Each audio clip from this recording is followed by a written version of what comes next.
Well, hello there, and this is Auntie, and I am here to do my rant of Love After Lockup, Season 5, Episode 5. Rome is not where the heart is. I am hoping that you all can hear me this time because we about to get into it. Everybody needs a sweet old auntie. Everybody needs with a whoop whoop and a boop boop auntie boop. that everybody needs. You can make this up. Now you know that these are some crazy motherfuckers. Everybody needs a sweet old auntie. So why even bother? Aunties and lies, sweet old auntie. Aunties and ways. Are you okay? Are you okay? Hi, everybody. Okay, let me know if y'all can hear me this time. Let me know if you can hear me this time. Put a one in the chat if you can hear me.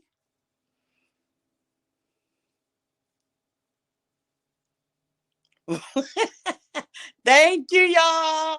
I am sorry for earlier, y'all. I cannot come on screen because I am trying to get myself together. And as I said before, don't despair. I'm just doing my hair.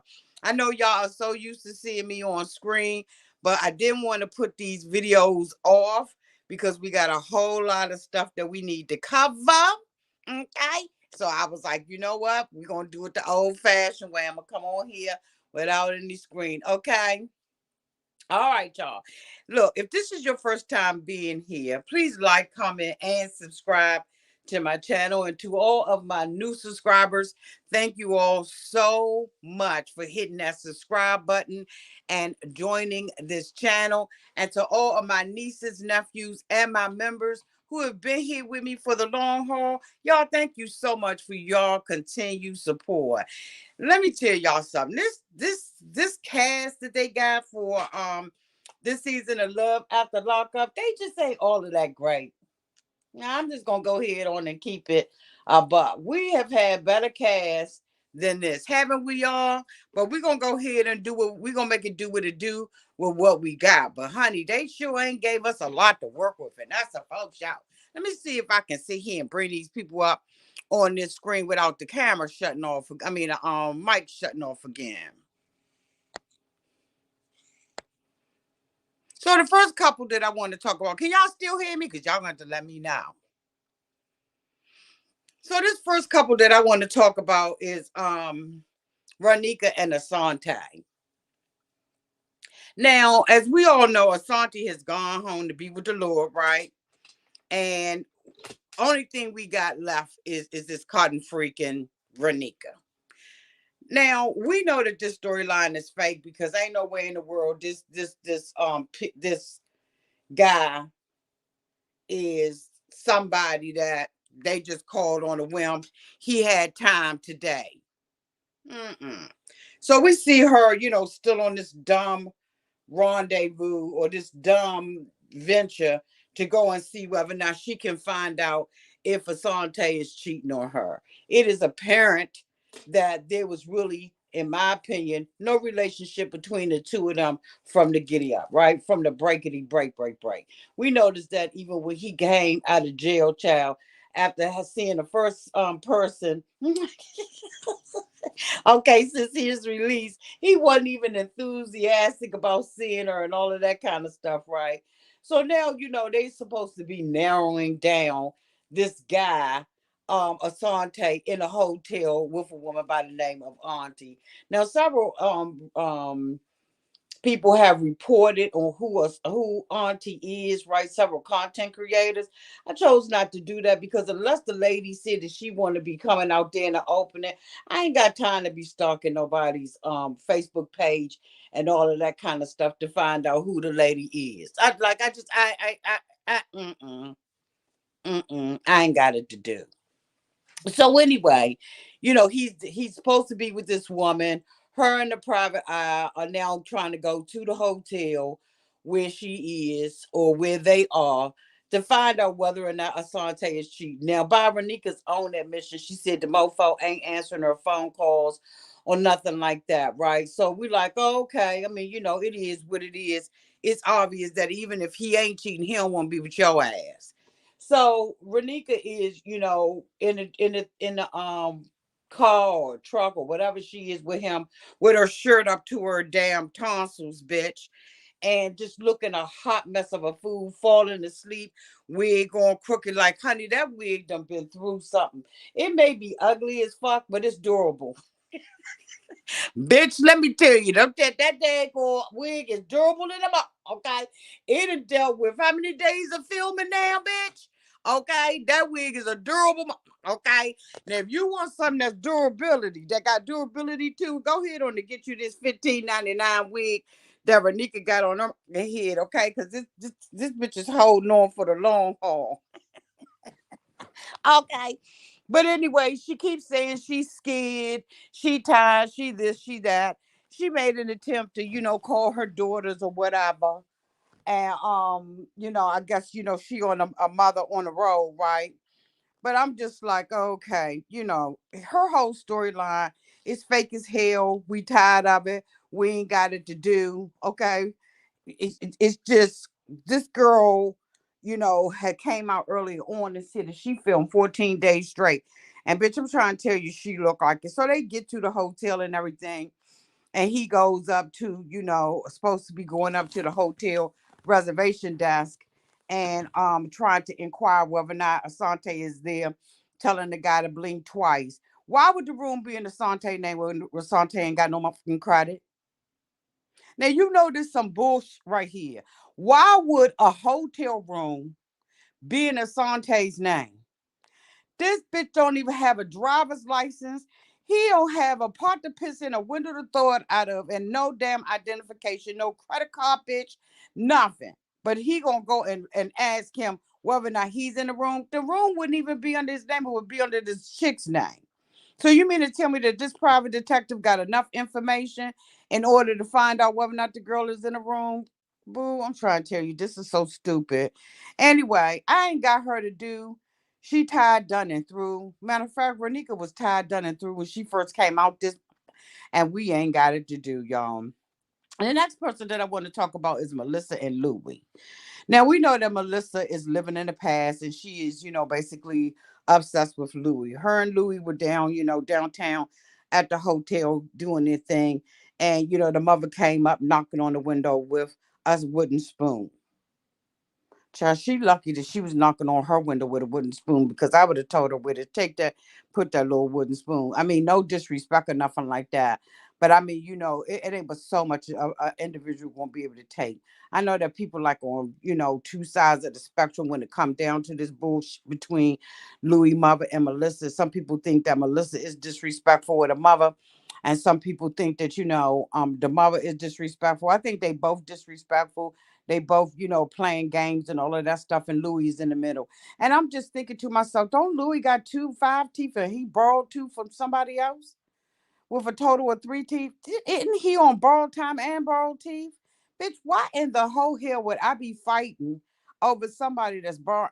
Bitch, I ain't got to. I'm trying. Bitch, I ain't got it to do. No way, no how would I be interested in running behind this like this and he borrowing other people's teeth. But anyway, I digress. Matter of fact, he need to go hit on to get them pulled so he can use Melissa's father's teeth. Because Melissa's father had teeth, honey, and teeth to spare. Bitch, when he pulled them teeth up out of his mouth, and he looked like he had spider webs coming up out of his mouth. He need to be borrowing something from Melissa's father, okay? Because he couldn't get him to hook up. I'm sure he got an extra pair, bitch. One for the top, one for the bottom. Just flip them because around them. Anyway. So the mother, so Louis goes in, he comes out, he finds out he has to pay restitution. And that, after 45, I mean, he can apply to move with Melissa, and then they will allow him to move as long as it's with family. So him and Melissa's like, oh my God, so does that mean married and everything? And he said, yeah, the dude flashed this ring and all of that kind of stuff, and was like, hint, hint, married, married. So anyway, that's right up her alley, but of course it's the opposite of his mother's alley. So they ended up, going back. The mother said she was cooking, and Louis was like, I'm gonna come by the house. We're gonna get something to eat, but we going out tonight. So, the mother, of course, got to put up a little stink. I really think she's an actress. I think that she was like an understudy for Golden Girls. I don't know, but bitch, she would have probably did good on there. Her acting skills is top notch. Anyway, so we see Louie and Melissa get together, and I'm just thinking to myself, is like, is she still on her cycle or no? But anyway, she goes back to the house. She changes her clothes. So I guess the mother cool with her staying up in there and everything now. I don't know. But they go to a dancing studio because this is something that Louis said that he was into. Um, he said he was, into this and all of this kind of stuff, right? So when they get to the dancing studio, the instructor is young and cute and all of that kind of stuff. She's supposed to be. Who in the whole hell wants to go in there and dance with somebody who's an ugly dance instructor? I don't mean no harm, but I mean, like what I'm saying. When you go to a beautician and you go and get your hair done, if their hair fucked up, they can't touch yours, right? If you dancing and you supposed to be hot and sexy and knowing, the tango and all of that kind of stuff and teaching me, but you better look like something. But anyway, they dancing and everything. She doesn't like the fact that she's not following Louis' lead and all of that kind of stuff. And the girl is dancing with him and complimenting him and telling him, he's great, and all of that kind of stuff. And she like, is the girl? Do the girl got a death threat? I'm just like, you know what? We tired. We ain't got it to do. These like that, like y'all ain't they boring? It's predictable. It's so the people are so predictable. Like for real. They predictable.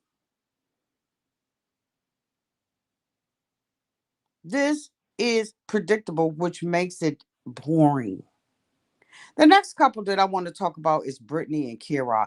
Kiro wants to argue just for the sake of arguing, y'all. Everything she said is a push and a pull with the two of them. He is so disrespectful. This shows you what happens when you just totally treat your children like and they get out to your house and they take anything and anybody and allow people to treat them. That's why you got to try to I'm trying to tell you right now, both of them are messed up.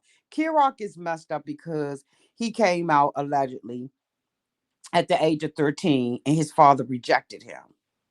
Now, Kirok says that his father rejected him because he was gay.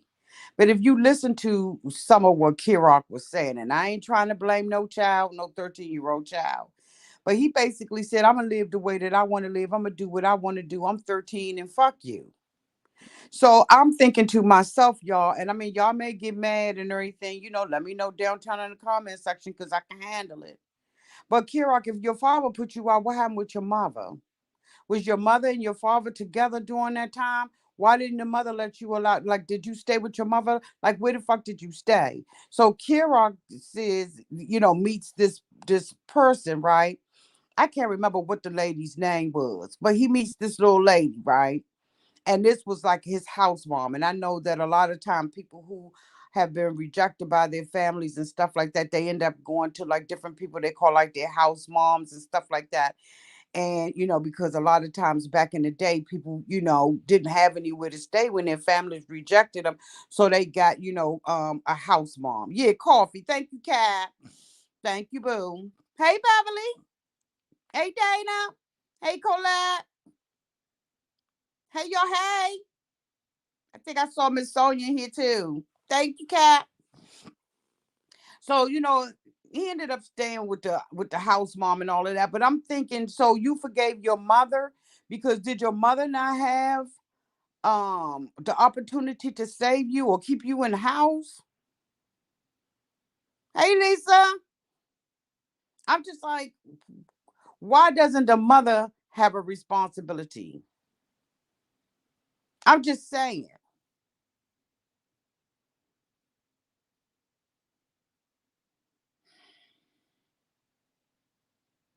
I'm just asking for a friend. So anyway, we got Kirok going to the probation office first time, and they're living in Richmond, Virginia.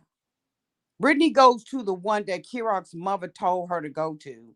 And of course, it's not the right place. And I'm saying, when does Kirok take responsibility for Kirok? She said, we at the wrong, he said, we at the wrong place. And she was like, I only went to the place that your mother gave me. But it's like Kirok wanted to blame her for him being at the wrong place. Fuck you. If you wanted to be at the right place, then it's your responsibility to make sure you at the right place at the right time, doing the right thing, mother. What the hell?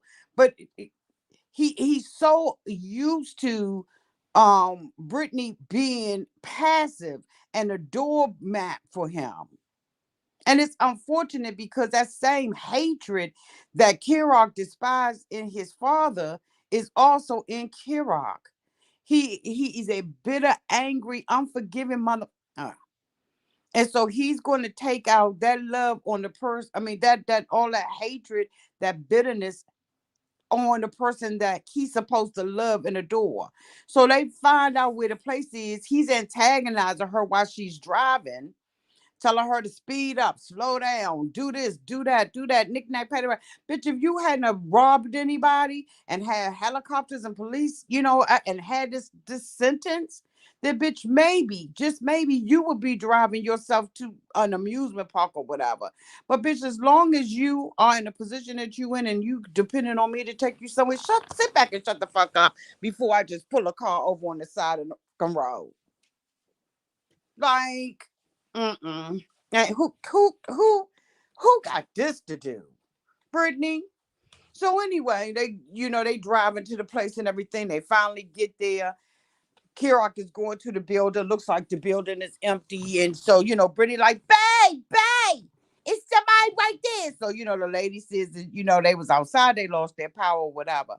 So Kirok comes out of the probationary office or the probation office and finds out that, he got 60 motherfucking years of probation. I ain't never heard of nothing like that in my life. It's not like Kiro committed murder, but who in the hell want to go through an armed robbery? But 60 years? Bitch, I'm trying to tell you, Kiro couldn't even had a public defender. Like, did he defend himself?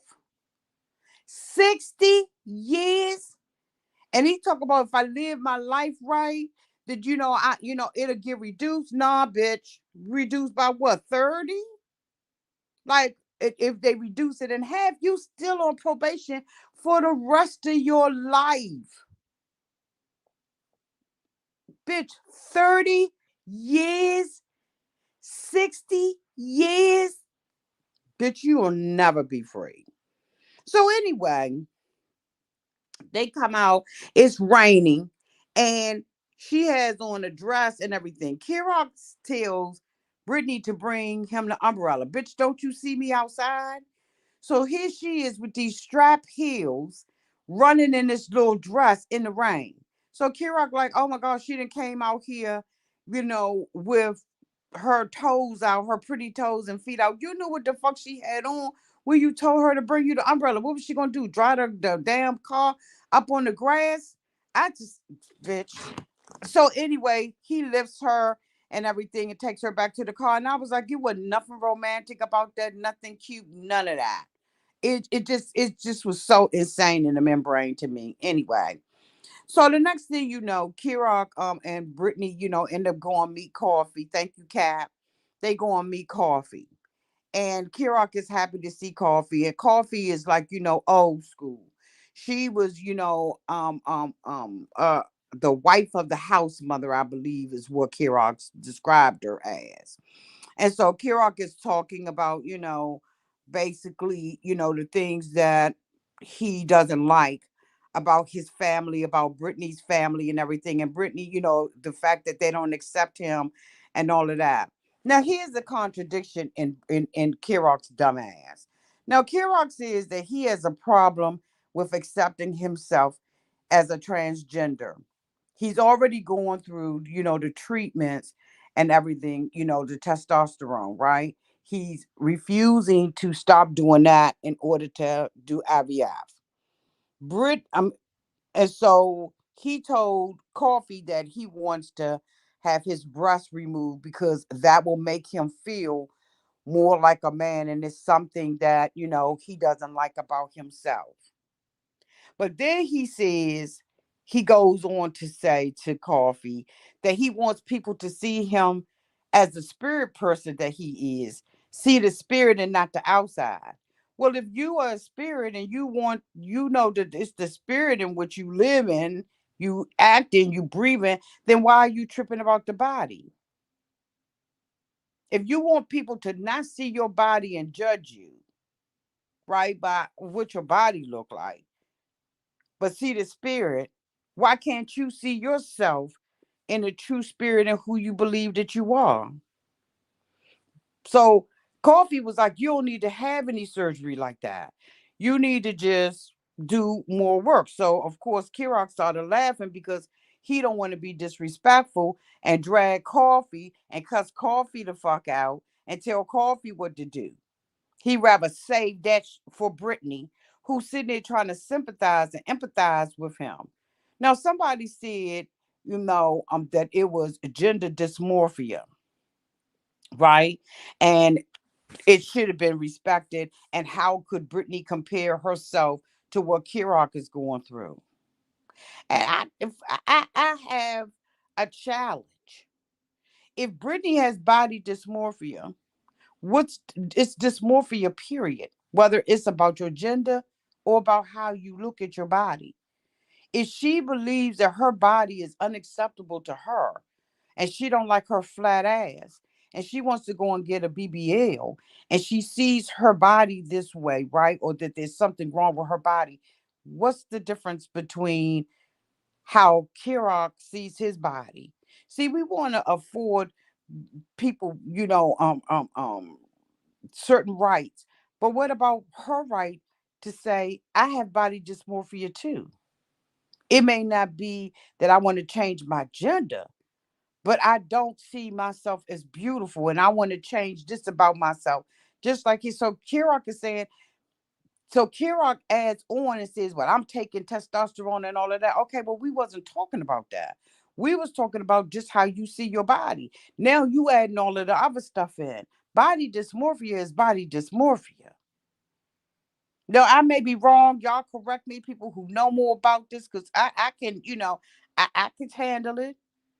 But if I see my body and I say I don't feel like a full woman, right? Because I don't have big breasts. I want to go in and get an implant done and I want triple D's. That's body dysmorphia. Whether or not I am transgender or I am just like, y'all understand what I'm saying? To drag her down. And she was like, I'm not saying that it's the same thing. I'm saying that I can understand and I can relate because I don't feel fulfilled as a woman or fulfilled with my body because I don't have this or I don't feel like I have that. It was just insane to me in a membrane how as because Kirok is a transgender, he has the right to bitch, let me just shut up. I just see him as the type of person where he wants to argue and tear Brittany down. He always wants to make sure that he keeps Brittany under his feet and under his thumb. And I just hope that soon there's a day where Brittany realizes that she deserves more than Kirok. In my opinion, Kirok is a phony and a coward. And I don't like somebody who has to big up themselves by belittling someone else. It's fucked up. It's not a way to live, and you need to be by yourself. First of all, you need to go to motherfucking counseling, and you need to talk to somebody about what has happened and what transpired between you and your father. Because I'm gonna tell you what you're not doing is you're not trying to hold your mother accountable for it. And I don't like talking about nobody mother, but bitch, I will go there. The way that you feel ain't just with your daddy, because your mama was there too. Your mama was there too. What she do? Did she talk to your daddy? What happened? At that time was your mother? Cause see, a lot of times the story don't fully get told. Was your mother having a problem with it at that time too? And you just don't want to go here and spill the beans on your mother because you know your mother's sick? Tell the truth. Tell the truth. She needs to absolutely get out of this person's life.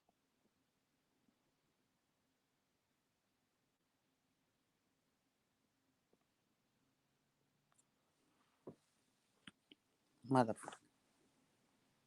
Let me go to the next person. Did I say everything I need to say about them? No, yeah. And so anyway, coffee being old school was like, this is the best time in history to be in the LGBTQIA plus community. So Kira laughed about it, but she was like, no, seriously. The privileges and everything, and the acceptance that you walk in now, we didn't walk in. And she said at that time, nobody wanted to be gay. And I remember being in junior high school where we suspected, right? We only suspected that people were, of the LGBTQIA community because it absolutely wasn't acceptable. But now our arms are wide open. We are in acceptance of that, right? We have learned to not be judgmental. But the same thing Kirok wants to be afforded is the same thing he has to afford Brittany. And that is the ability to say what it is. Brittany, Kirok was talking about Brittany's family and was saying that the parents was wrong for judging him and all of that kind of stuff. And she was like, look, you got to understand that my parents are immigrants and that they grew up in the Catholic Church. I believe she said the Catholic Church. Let me just say in religious. And it's going to take them time. They grew up in an era where this wasn't accepted, where everything was about, Christianity and, that type of thing or religion. And they're trying to come over. They're trying to understand and be more acceptable. And Kirak was like, you ain't say nothing wrong. But then why you down my throat? Why you down my throat? It's just, Kirak is just, ugh, just a piece of, just a piece of, a whole piece of dude. Next couple I'm going to talk about is Janomi. No, I'm going to talk about Andy and because I don't even have a picture of Janomi on ass. Or did I have put one up here, but I didn't. So, of course, Brittany comes back to Andy. She has a conversation with her daughter, and now she's ready to go back to Rome. Really, she doesn't want to go back to Rome, but she don't have no choice. She understands exactly what Andy was saying. Even though he a fat bitch and he an asshole, he told the truth about her sobriety and where she was. Now don't none of us like Andy. Well, you know what? It may be a few of y'all that do like Andy, but y'all hiding in the bushes. Which I don't blame you, because if you like him, you need to be hiding in the bushes. Andy had already told her, look, let me tell you something. At this point, right, your daughter is a trigger. You said person, place, and things. These are the things you want to change. She like my kids are everything. You know how I am. I love my kids so much. And I put my kids first before everything. That's why I went and spent 2 years in prison. Okay, bitch. I spent 2 years in prison because that's how much I love my kids. They are my priority. Not me, them. Perfect example. Wonderful fucking mother. Just a wonderful bitch altogether. Okay. So anyway, she comes back. He was like, I thought that you had left. And she was like, no, I just was trying to straighten out everything with my daughter, but I didn't appreciate the fact that you wasn't supportive. How the fuck is Andy supposed to be supportive, but he don't even know what's going on? You won't share anything. You hiding everything. You're ducking and sliding. You don't feel comfortable with him, but you felt comfortable with that $500 he gave you. You felt comfortable with that, but you don't feel comfortable with him. But then she says, okay, well, you know what? You're right. I'm gonna go head on back to going to Rome with you and everything because I don't want to be back in jail or back on drugs. Okay. So that just basically says that what Andy was saying was the damn truth. I mean, bitch, bye. So the next thing you know, they driving and everything. She got the ass and everything. And she tells Andy, she really didn't think that he was supportive of her. But how supportive you been of his 17-year-old son that he been dragging up and down the street? The son ain't got no stability with your bitch ass. He ain't get to eat. He ain't get a drink of soda. Bitch, he didn't even get a finger of potato wedge, no onion rings. Bitch, he didn't get an appetizer. He ain't get no spinach or artichoke dip. Bitch, he didn't even get the bread and the butter that come to the table before you eat. But you want Andy to care more for your kid than you care for Andy's kid. You treated that little boy, in my opinion, like he was a piece of You didn't care nothing about Andy's son. But you want Andy to care about yours? Now I don't mean no harm. He is all fucked up individual. But so is Brittany. So in this particular thing, this is the pot calling the kettle black. You got hooked up with this guy who got sympathy and empathy. He used to be allegedly, because I don't, bitch, I'm telling you, I don't believe it. He was a cop. So you know what? He done locked up bitches like you. So he gonna always see you beneath him. Thank you, Miss AB, for the 199 super chat. Brittany wrote a check that her butt can cash. Okay? Yes, Miss AB, you could have put ass in there.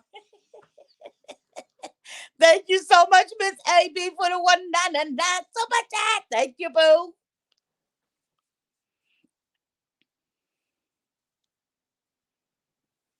This woman didn't care nothing about his son, even in the car. She riding, ain't having no conversation with the little boy or nothing. Like she has treated Andy's son like he is just, oh my God, like he's nothing. This little boy went all the way out his way, baked cakes, blew up balloons with his own breath, bitch. He didn't go to the dollar store and get no helium in them little balloons. He blew these bitches up on his own. And you ain't kidding. She ain't kidding nothing about this little boy. He got back to the house. He said, you know what? I'm tired as hell. I'm going to go and get me something. I'm going to just go ahead on and get me a nap. She shouldn't even be. Brittany is a selfish individual. And I'm telling you right now, I know that there's going to be something on sarcasm.com, screen rant bitch, something that's going to say she back in jail. Because she got karma that she got paid. She gonna have to. She got some karma that's gonna have to come up out that ass for not only how she treated her own children, but him. You want somebody to do more for your children than bitch you ever did for them in the last 2 years since you've been fucking in jail. You got the audacity or mitigated gall to say something to somebody about your kids and not respecting your kids and not understanding that your kids priority and bitch you've been in jail for 2 years. You ungrateful trifling ass bitch. Anyway, so they get to the house and everything, and Andy, looked like he was in a different house because that show didn't look like the trailer that he was in when he threw that laundry on the ground. See how they be setting up? So they go up in the little Airbnb, like I said, the little boy he goes and lays down and everything. And he's taking her on the tour, and she like, I ain't sleeping with you. I ain't gotta do you. I'm gonna spend this money that you gave me, but I ain't sleeping with you. I don't even know who you are. I mean, we was talking on the phone. You a different type of okay. I ain't had no idea your stomach was hanging down like that. You understand what I'm saying? I think your stomach is it's just stinking up underneath the bottom. It's smelling like corned beef hash, bitch. It's smelling like burnt cabbage. It's smelling like mustard and collard greens up on. You know what I'm saying? It's smelling like chitlins. It's smelling like up underneath there, right? It's smelling like day old bread, bitch. It's smelling like I mean, it's smelling like it's just pungent. Then I'm okay. Y'all tell me downtown in the chat what the bottom of Andy's stomach is smelling like. Let me see y'all. Tell me what it's smelling like down there at the bottom, cause I done ran out of things, but I'm sure y'all got some ideas. It's smelling like burnt tires, bitch. Okay, y'all tell me what the stomach is smelling like downtown at the bottom. Let me see y'all. Okay. Tiffany said it's smelling over his Vienna sausage. Okay. What the stomach smelling like downtown in the chat, y'all? Okay. Okay. Candace said it's smelling like cottage cheese. Yeah, it's smelling a little bit of like that. Yeah. Somebody said spinach and artichoke. Okay. All right. Okay. Dana said it's smelling.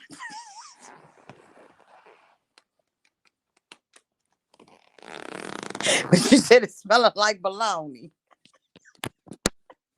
Okay. Pink Crim said it's smelling like dunk. Okay. Barry Joy said it's smelling like feet down there. Okay. Feet that ain't been washed in like 20 years. Okay. The lint on your belly button. Okay. Okay. Now what in the hell? Hold on, y'all. Let me get these. Beverly said it's smelling like cat food down there. Okay. Janice said it's smelling like bull cat litter. Hot in December said, oh, broccoli. Oh! Val said it's smelling like earring backs. Let's also said it's smelling like cabbage down there. Spoiled milk. Some old cheese, okay? Smell like farmer's dog food, okay? Don said that's what Kelly said. Don said smelling like raw rotten meat, okay? Layla said expired cheese. Chatting with a queen said rolled up in a pigsty. Okay, Jessica said oysters after sitting in the car overnight in the summer. Ooh, good God Almighty. Latonya said it smelling like rotten cabbage. Tiffany said hot dog and 2 day old dirty diapers. Lord, what the hell hot dog water smell? Yo, what that smell like? Lone Star said smelly feet. Y'all ain't right. Y'all ain't right. Y'all ain't right. Y'all ain't right.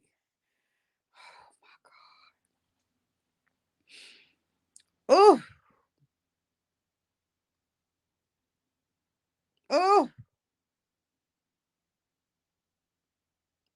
oh, oh, oh.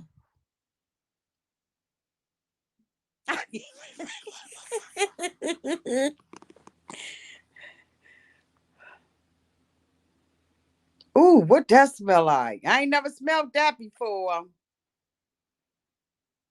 Rotten egg, sauerkraut, pickled eggs.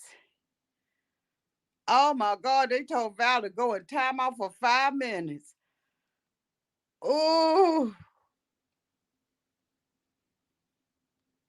y'all ain't right. Y'all ain't right. I'm telling you right now, that stomach straight up smell like it's stinking like a month. Okay, it look like it's stinking. Thank you so much, Don Finnan, for the 4.99 super sticker. Thank you, boo.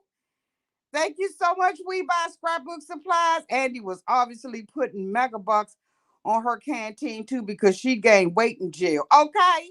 And you know what? That's funny that you would say that because they said on average men lose weight in jail and women gain.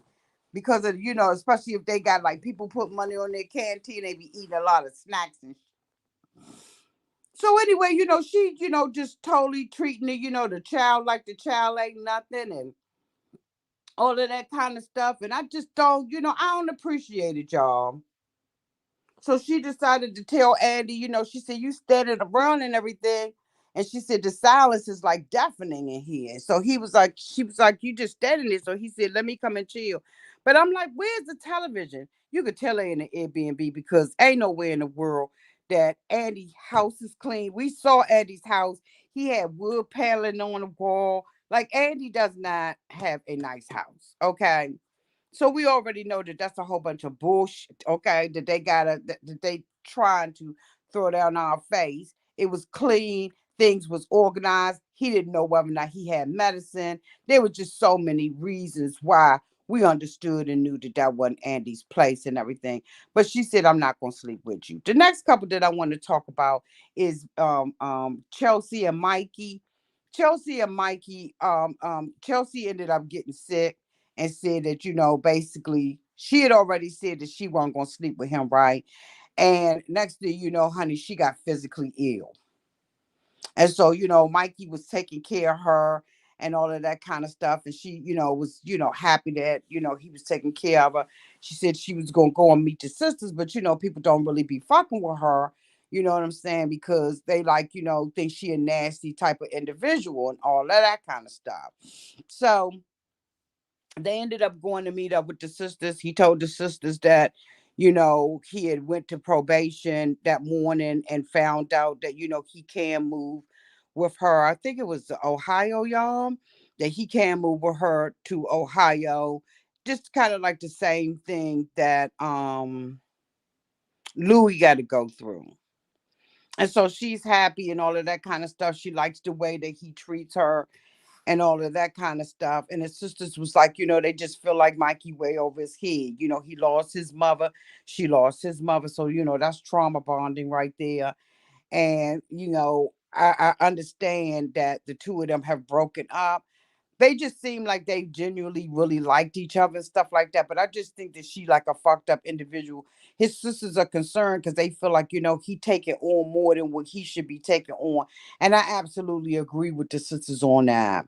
The last person that I want to talk about is Joy, Nomi, and Red. Child, this was a damn disaster. Let me tell you something, honey. The more that we find out about the girl, the more sickening it becomes with the two of them. Like, this is sickening.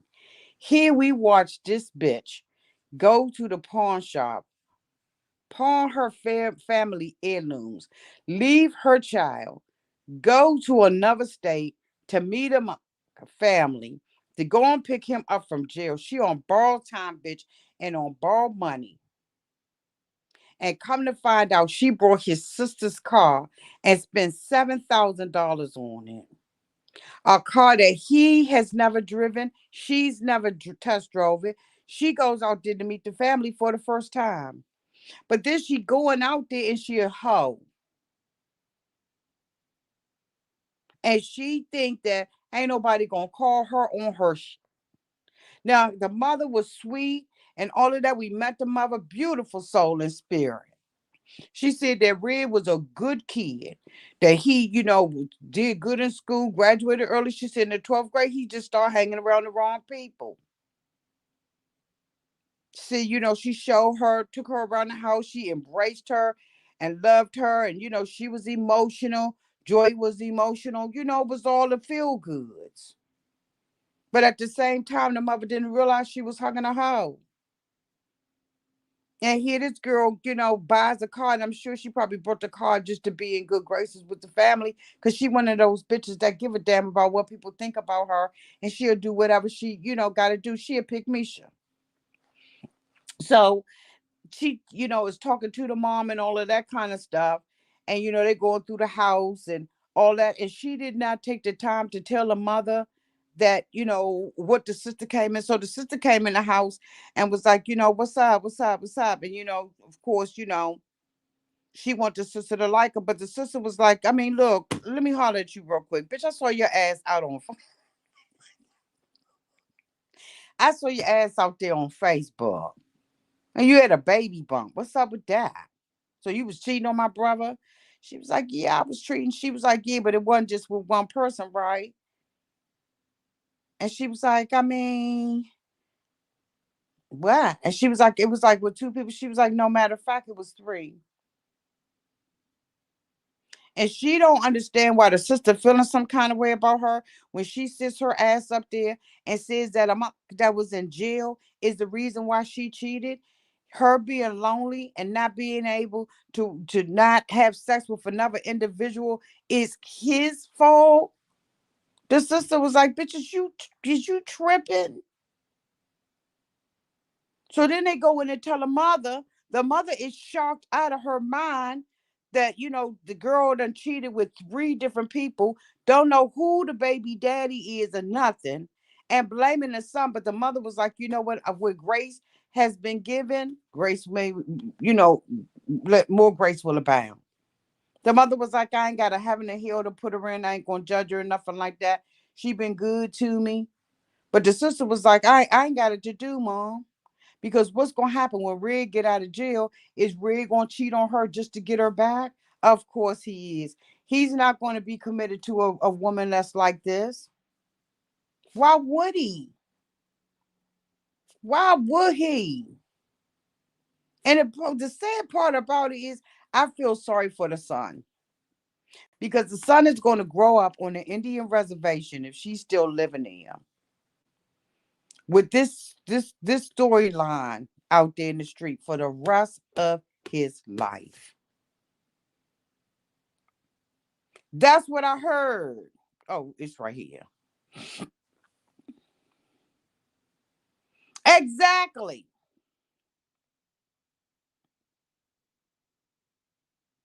Exactly. Bang.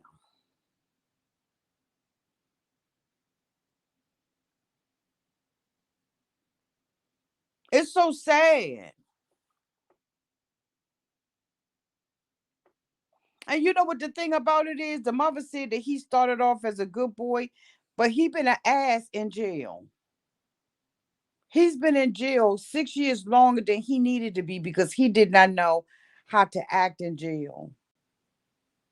So, mama, his good days, good boy days, is behind him because he getting out because he served all of his time. He not getting out on good behavior.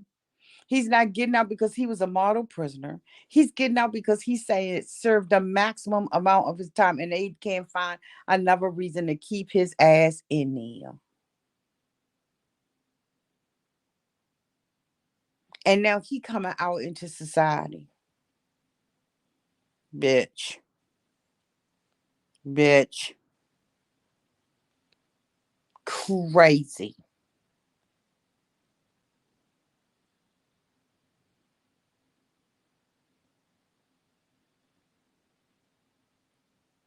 Crazy. Anyway, y'all, this is the end of my review. Thank you all so much for being here. I apologize again for not being on the screen. I'm taking my braids out of my hair and I'm looking a hot ass mess, but I got to do what I got to do.